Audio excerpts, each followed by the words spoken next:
Thanks for listening to the Media People Podcast, lively and insightful chats with the people who power the media industry. I'm your host, Victor Genova. For more episodes, go to soundcloud.com/mediapeoplepodcast or subscribe on iTunes by searching Media People Podcast. Views expressed by participants are personal. In this episode, we chat with Jed Schneiderman, co-founder and president of Tapped Mobile, a mobile-focused ad tech solutions company. Media and tech weren't always part of Jed's story.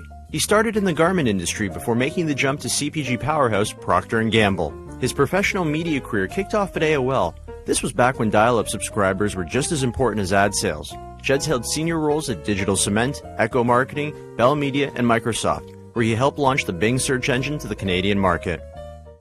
Jed, you're the co-founder and president of Tapped Mobile.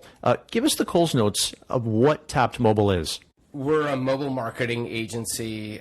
We specialize in connecting online and offline. And what that means in English is that we try to help advertisers and brands connect with consumers on their phone. Let's go back to the beginning. Where were you born? I was born in Montreal, Quebec. And what was life like growing up in Montreal? Well, I left when I was 2, so I don't have much recollection of that other than good hockey and good bagels. Growing up in Toronto, frankly, was great. I grew up in an awesome household. It was stable. I had sort of every opportunity, and I have very fond memories. What brought the family from Montreal to Toronto? My parents were Anglophones who had gone to school in Montreal, and when they finished all of their schooling, found jobs in Toronto. Growing up, did you have any role models or anyone that influenced you? My role models were actually pretty close to home. It was my dad, who is still alive and who is 83 and still works full time.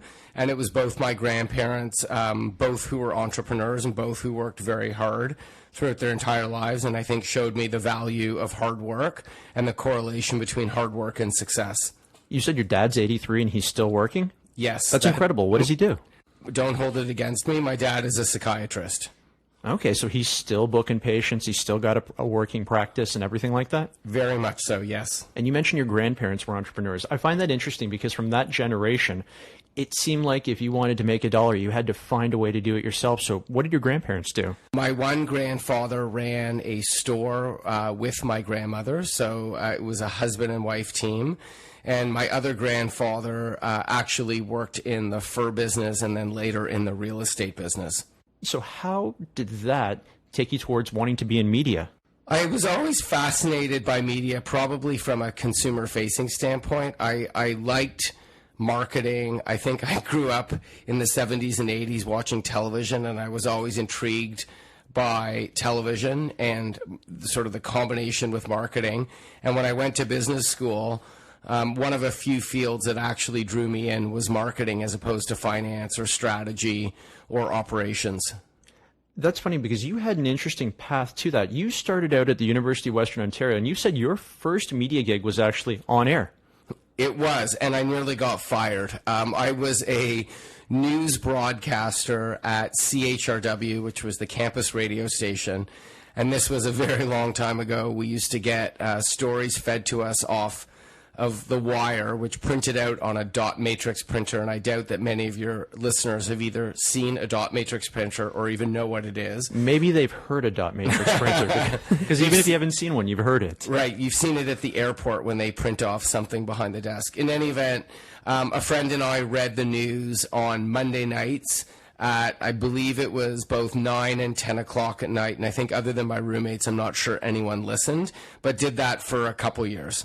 Did you ever have aspirations of being an on-air talent? I did at one point, as you can tell with what I'm doing here, but I was absolutely freaked of getting a job and then getting fired and not being able to find a second job. You and I were at a conference last week, Digital Day, and you made a comment about a CMO wanting to protect their job. If you're the CMO of a bank and you get fired, everyone knows that there is no other job for you. So that's kind of the paranoia I carried with. I knew that I was of limited talent when it came to the radio. I nearly got fired for bursting out in laughter on one episode. And as I said earlier, I was quite convinced that no one listened. It happened to be that one night our general manager was listening. So I barely held on to my job. Ultimately, I didn't think I was very good. I did enjoy it. And I think quite like you, near the end of your university career, you do worry about getting a full-time gig and paying the bills. And I didn't think it was a very lucrative career, albeit there were a handful of folks who had gone to my university at the time, Dan Schulman, Elliot Friedman, both who've made very successful careers by being in front of the camera and on radio. I just wasn't as talented as either one of them. Don't forget Alex Trebek. He's another Western alumnus. Ah, there you go. Alex Trebek. Hi, Alex, if you're listening. But when you were at Western, you weren't studying broadcasting, let alone marketing. You were a philosophy major. Why that path? So I'll give you two answers. One, which is slightly more poetic and plays better for a public audience.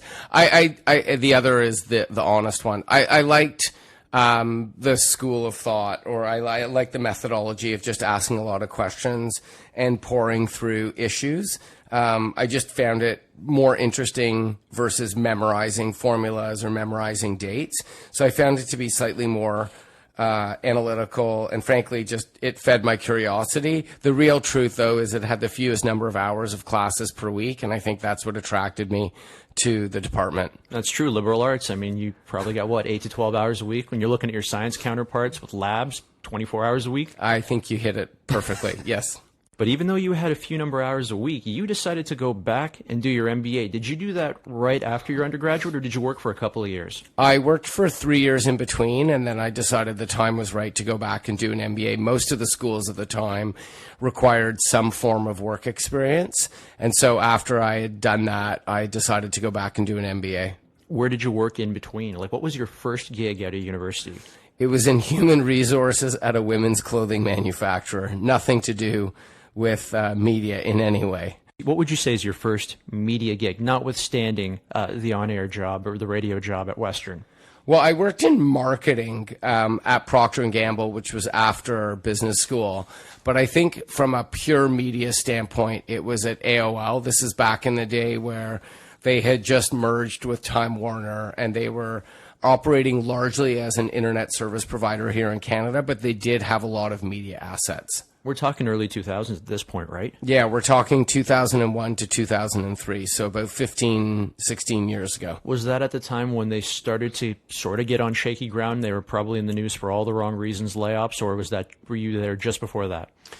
No, it was not an easy time. It was it was still a fairly large company, but at the time, the core offering was an internet service provider that was or an ISP that was provided over dial-up. They were more competitive in the U.S. because they had owned AOL Time Warner, which gave them a high-speed infrastructure. But in Canada, it was purely dial-up, and everyone was moving to high speed. So we were selling a horse and buggy, and everyone was moving to a car. Was this back in the day, and some of the older listeners will know this, when they were still giving away floppy disks and CDs with the free newspapers, 12 hours free per month or 14 hours free? Oh, yeah, it was. In fact, the best offer was 90 days free per month. That was the one that did the best. I was part of the marketing team that was involved in those activities, and yeah, that was a core part of the outreach from the marketing department. Was this at the time that they killed the name America Online and just went AOL, kind of like what Kentucky Fried Chicken did with KFC?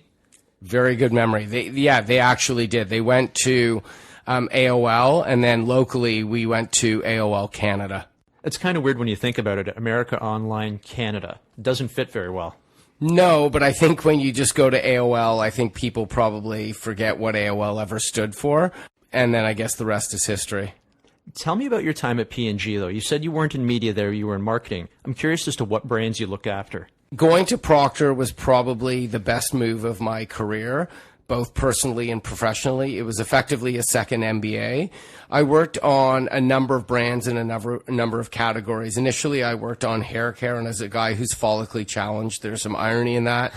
I worked on a brand called Pert Plus, which is no longer owned by Procter. After that, I worked on Cheer and Downy, so in the laundry category. And then when I was last there, I worked on the cosmetics portfolio, which included CoverGirl and Max Factor. Again, both brands have been since sold off by Procter to Coty Cosmetics. Talk to me a bit about your time on CoverGirl. That's not a product that you use at all. I kind of like, but when I hear someone say, I worked on CoverGirl, I don't use CoverGirl, it kind of be like the head of marketing for General Motors saying, I don't have a license. So, I mean, was it a little bit more difficult for you working on that, more of a challenge because you didn't use the product? Did you find you had to lean on your brand associates or assistants a little bit more? I think you can look at it two ways. I think, I do think there are certain subjective advantages to knowing a category at a very, very sort of personal level. I think you can bring some insight to the table. The reality, though, is that when you don't know a category very well, you're forced to ultimately be more disciplined in your approach because you have to rely on data and research. And yeah, to a certain extent, I do think you have to rely on other colleagues, although there were other people on the portfolio that didn't use CoverGirl, both male and female. So, I mean, the fallback ultimately is the disciplined marketing approach that Procter brings to the table. And I think that experience, being both divorced from the category and not using it, I think that experience holds me in good stead today because it allows you to tackle a market or a brand or a product without using it and still sort of figure out the best way of growing it, i.e. growing the business or growing the brand. Up until that point, you had an extremely accomplished career, and then you did something that a lot of people in your position wouldn't do. You took time off to go traveling. You quit. I did. Yep. I went traveling with my wife for 6 months. What was that like? What drove that? Because a lot of people would have difficulty walking away from what you had built for yourself for your career. Yeah, I think my career probably was mediocre at best as opposed to great at that point. I got to be honest, looking at your resume, a lot of people would kill for what you had up until that point. Yeah, I mean, things look good on paper. I mean, I think I had worked for 2 really great companies. I think I had worked for some great people, folks that I'm still in touch with today. You know, you get certain opportunities and certain windows in life. Having, as we discussed earlier, effectively only spent my time in Canada, I think getting out of Canada is a good thing. There are a lot of very accomplished people at senior marketing jobs that have worked in the US, have worked in Europe and Asia and other parts of the world. For me, at a strictly personal level, we thought that going away and traveling for 6 months would be a great experience. And looking back on it, I've got zero regrets. I put that up in sort of like the top 3 or 4 things that I've ever decided to do in my life, and one that I'm quite happy with in terms of both the experience and the outcome. Really quickly, where did you go? What did you see? What stood out from you from that 6 months? We don't have enough time to go through all of that. We hiked in Nepal for a month. We saw the Taj Mahal in India because we were there for a month. We went to Bangkok. We went to Thailand. We went to Myanmar, Vietnam, and Cambodia. And there were some pretty rich experiences in each one of those. Overall, the impression was pretty memorable. When you came back, though, was there a job waiting for you, or did you kind of have to restart again? I had to restart. I mean, at that time, I had worked for 2 foreign companies. Both AOL and Procter were U.S. owned, even though they had sizable Canadian operations. I decided I wanted to work for a privately held Canadian company, and then I had also wanted to work on agency side so as to get a better flavor for sort of like the full marketing ecosystem. Where did you land when you got back? I worked at a really great company called Digital Cement. Tell us about your time at Digital Cement. Yeah, DC, or Digital Cement, was a great company. They built out digital marketing programs, digital CRM for companies like Kraft, Dell, Federal Express, the NBA, or the National Basketball Association, and I worked on the Kraft CRM program. And then you moved over to Echo, where, correct me if I'm wrong, it was strictly not-for-profits you were working for. Yeah, Echo was a for-profit endeavor, but we helped nonprofits do better fundraising. So what we helped them do was convert one-time donors to monthly giving programs, which are a lot lower cost and far more profitable. Was that some of the most rewarding things you've ever done, or the most rewarding part of your career, being able to take some of those charities or not-for-profits and turn them around financially? One definitely felt good about going into work every day. We knew that we were helping people. We knew that we were helping organizations, and that was an awesome feeling. And from there, you made your way to, I don't know if it was Bell Media at the time, CTV, it was Simpatico. How did you land there? Yeah, I refer to it as CTV television. I think the longer term, was ultimately Bell Globe Media might have been the formal title. I got lucky. I was part of the team that launched MTV in Canada, or relaunched MTV. And I, as I said earlier, I always had an interest in the entertainment category, and I got, frankly, quite lucky, manufactured luck, created an opportunity for myself so as to be part of the great team that launched MTV in Canada. Okay, that's a great point. You manufactured it, you created an opportunity. We hear that a lot in TED speeches or I mean, any lectures you can see up online or any LinkedIn posts. How did you create that opportunity? I had met an executive at CTV when I came back from my 6-month travel experience. Met someone, was interested in working there. There were no jobs. 2 years went by, and a posting for a senior position at MTV caught my eye. I wrote back to that individual having applied, and that got me an interview with the then president at the time. We had a couple of meetings. There wasn't really a job for me. The job that I had applied for was filled. And so I ended up meeting a couple of other people, and they were interested in my experience and my background, and they said, we don't have a job. So I said, why don't I go away for a couple of weeks, and why don't I come back to you with an analysis of what you're missing? And I did that, and then based on what I had put together, basically created, that's quite redundant, but when I came back, I was able to identify a number of gaps in their organization, and that led to a job being created based on the gaps that I had identified. So you did a bit of freelance, free consulting work, and then that got you into the position. Yeah, you could look at it that way. I didn't feel like I was giving anything away. I'm not trying to contradict you. I didn't feel like I was giving anything away. I figured that I had to sort of dig in a little bit and show them a couple things. I had to show them the way I thought. I had to show them the value that I could add. And then I also had to show them what I legitimately felt were opportunities on their business and gaps that they needed to fill. Were you a big hand in getting them to Masonic Temple? Because that was their home base. That was a big deal. No, my first interview was at the Masonic Temple, so they had long been settled there.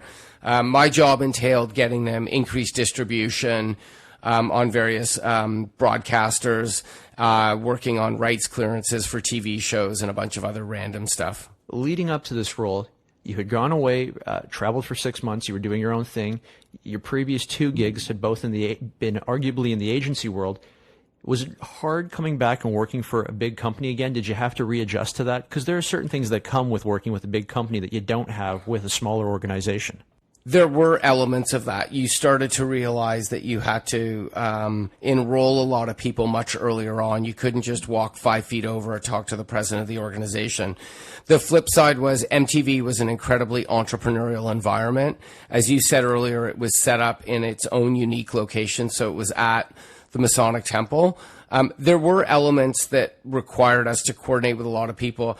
At the time, though, I was learning something brand new. I didn't have a lot of television experience, so I was quite curious to talk to all these different people. But fundamentally, it was very entrepreneurial. It really felt like a startup within a very well-established company, and perhaps that was the best of both worlds. And I remember this was at a time before both MTV and Much Music were under the same umbrella. So there were certain restrictions as to how many or if any music videos could be played on MTV, and that was their bread and butter in the United States. So you guys really had to rethink that model, knowing that you had, say, Moses Znaimer and his company in the background, making sure you guys didn't deviate from your CRTC contract. Yeah, I mean, I think the credit goes to Brad Schwartz, who was the president at the time, and I think credit also has to go to the legal department, who was able to figure out what was possible in terms of the programming schedule, and frankly all the programmers as well. So I mean, they were very, very creative within the license. It was actually the old Talk TV license that was repurposed for MTV. Okay. And that's why there were no music videos allowed. So it was a talk license, but you had some really creative programming. You had some very smart legal people. It was under Brad's tutelage that they came up with the after show concept, which I think ended up being a huge hit and was exported to the United States. So there were a lot of smart decisions made given the restrictions, and that ultimately meant that the business was successful, and I had nothing to do with that. So you're telling me that the after show concept for, say, like The Hills or The Real Life, that came from Canada. That wasn't something that the Americans thought up. I think after shows had existed previously, but the Hills after show started first in Canada, and it was Jesse and Dan who hosted that show, and it was those two folks that actually hosted the show in the US. So within MTV, the after shows for the channel and those specific shows were started first here in Canada. From there, you moved on to Microsoft, and you were working on the search business, a big deviation from helping launch MTV, a kind of young adult, teen-focused brand. What took you to Microsoft? I'd always been interested in all aspects of marketing. You know, in startups, what they talk about is the full stack marketer. And invariably, when they talk about a full stack marketer, they're talking about search and social and marketing automation, things that oftentimes people don't do in very large companies. And I was effectively interested in becoming a full stack marketer. I had done brand marketing at Procter. I had done digital marketing, including acquisition marketing at AOL. I had worked on the agency side, so I learned a little bit about direct mail and call center operations. What interested me about Microsoft and search was you had seen the success of Google, and there was so much traffic and so much business moving to search that I figured one couldn't be a really good marketer without understanding search. And this was an opportunity to learn search from the inside out, because at the time, there were really only three major search engines: Microsoft, Yahoo, and Google. There were some smaller players, but this was a chance to learn search from the inside out. Did you start Tap to Mobile right after Microsoft, or was there something in between? There were a few small experiments and consulting gigs in between, but effectively started Tap Mobile shortly after I left Microsoft. When did you get the idea that you wanted to go out on your own? Like, was this something that was sort of marinating for a while, or did you just kind of one day wake up and go, I've got an idea, and start laying the groundwork from there?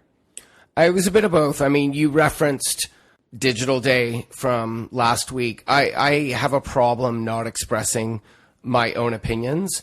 And really, I figured I would be best suited to try to go and take my, call it 12 or so years of experience and apply it to an entrepreneurial venture. I figured nothing ventured, nothing gained. So I was interested in doing myself. You could say it was a proverbial itch that I wanted to scratch. What then kicked in was, what business were we going to start? And ultimately, we looked at the number of phones that were in the Canadian market, the amount of time that people were spending on those devices. You know, and back when we started our business, mobile wasn't a focus really for media companies and for marketers, and we saw it as a great opportunity to build a business. I'm really interested in the process leading up to the launch. Like, how much time do you spend thinking about it, working on it in the background before you actually say, okay, I'm going to quit my day job right now and I'm going into this full time to get it launched? Well, for anyone that's listening, I mean, my big belief is that fear is a wonderful motivator. I agree.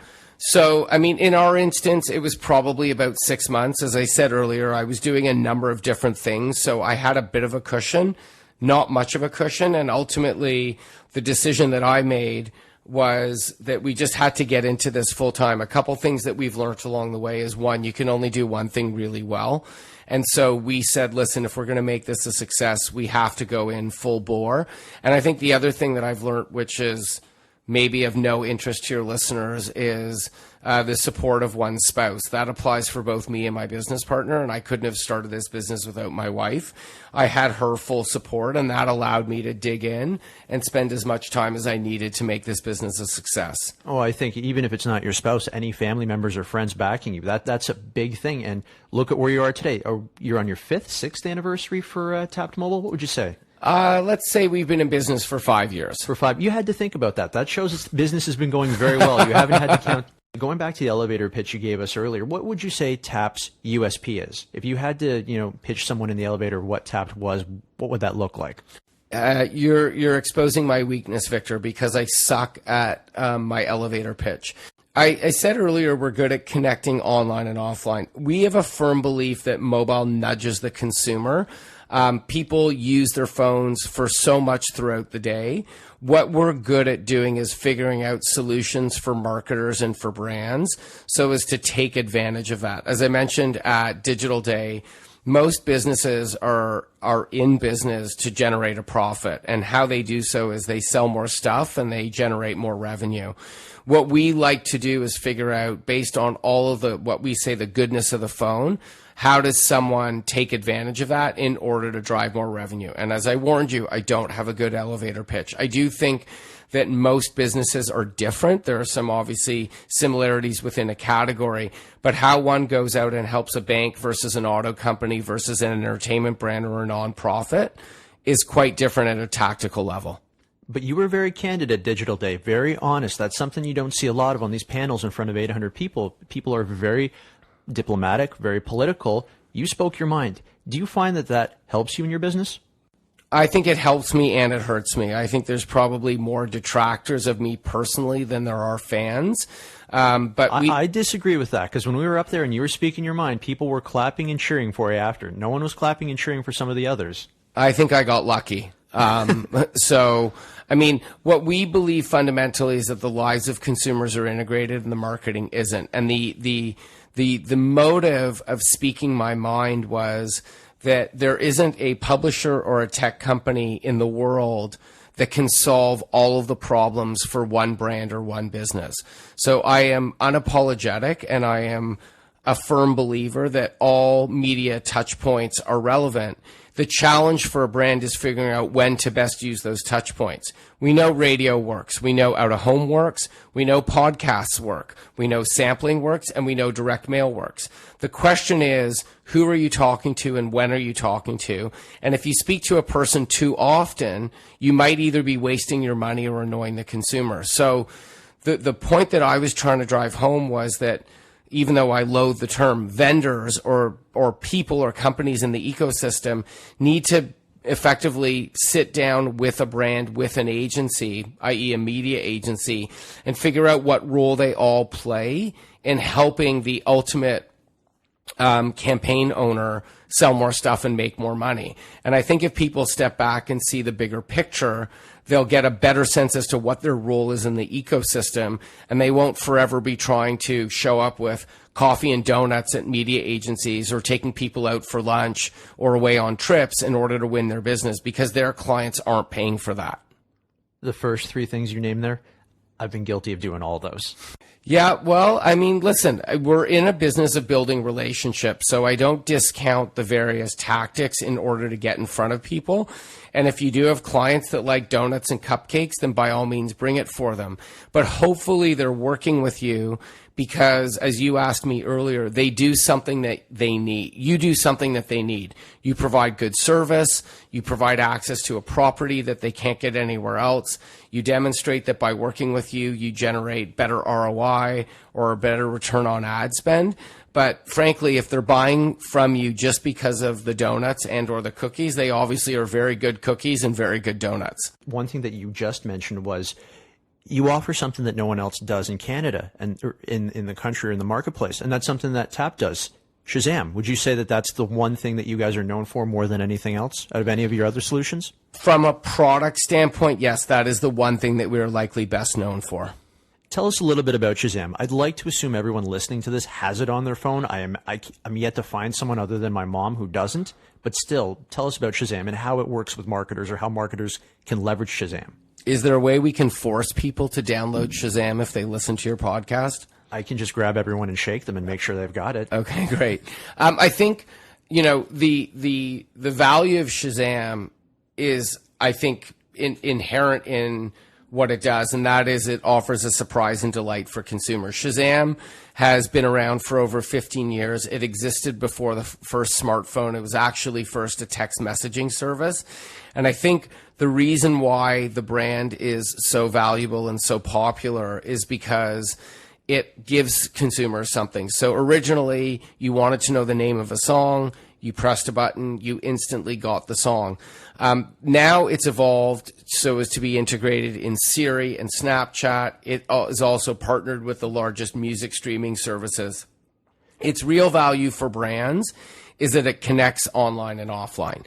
It offers brands the ability to Shazam-enable TV ads, radio ads, print ads, and unlock what we believe is the power of the phone for brands. Speaking of unlocking offline media with Shazam, you guys, or Tapped Mobile, had a very big campaign about a year and a half ago with Corby Spirits. Just kind of give us the 101 on what that entailed. Yeah, Corby was one of our first large partners with Visual Shazam. And for those that aren't familiar, Visual Shazam enables a user to press down the camera icon within Shazam and then use the camera to scan printed materials. So in the case of Corby, it was neck hangers, it was posters, and it was other marketing collateral that had been printed. And what we did for Corby across a number of brands was give consumers the ability to unlock recipe content, view videos, learn more about their products, as well as enter contests and promotions across a number of brands. Charity's been a big thing within your career. You and I were chatting before we went live with this, and we talked about how the media industry shouldn't really be an industry. It's more of a community, and you can't really just think of your day job. You have to find ways to give back to really get something out of it. And you, sir, you volunteer at the Rogers Digital Media Zone, or the DMZ, or the DMZ as people call it. Tell us what you do there. Yeah, I mean, the Ryerson Digital Media Zone is a really important part of the startup community in Toronto and in Canada.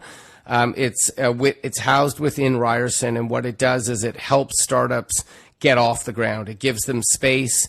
It provides networking opportunities. It provides access to mentors.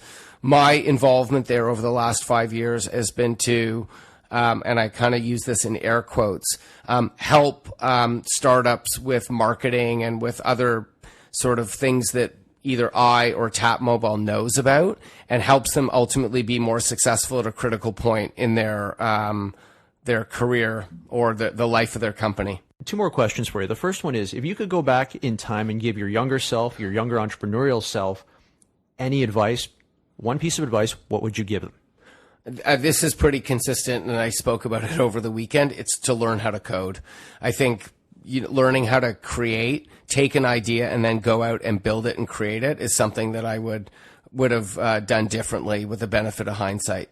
I agree with that. We got to start treating it like a language. The same way we teach kids French, we've got to teach them how to code as well. Agreed. Final question is the one that I ask all of my guests. If you weren't in media, what do you think you'd be doing and why? I would be a talk show host. That's an aspirational comment, and I think if I had studied harder, I probably would have been a doctor. But talk show host and or doctor. Jed, thanks so much for your time. Thanks, Victor. That's it for today's show, but for more episodes, you can go to soundcloud.com/mediapeoplepodcast or subscribe on iTunes by searching Media People Podcast. Don't forget to follow me on Twitter @VicGenova.